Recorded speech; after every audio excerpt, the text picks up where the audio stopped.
জাহান্নামের অবস্থা এত ভয়ঙ্কর হবে, জাহান্নামের ভেতরে লক্ষ লক্ষ কোটি কোটি কাফির মুশরিককে দেওয়ার পরেও জাহান্নাম বলবে হালমিম মাজিদ, আরো আছে নাকি, আরো দাও। কোটি কোটি কাফেরের দল, মুশরিকের, তাদেরকে যখন জাহান্নামে ফেলা হবে, বড় বড় পাথর খণ্ড জাহান্নামে ফেলা হবে, তারপরও জাহান্নাম বলবে হালমিম মাজিদ, আরো আছে নাকি, দাও, আরো দাও, আরো দাও। আমার ক্ষুধা নিবারণ হয় নাই।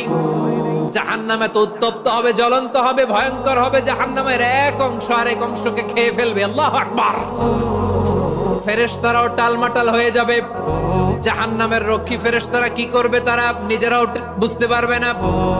কোটি কোটি মুশরিক কাফেরদেরকে জাহান্নামে নিক্ষেপ করার পরেও জাহান্নাম ঠান্ডা হবে না, শান্ত হবে না, বলবে হাল মিন মাজিদ, আরো আছে নাকি, আরো দাও।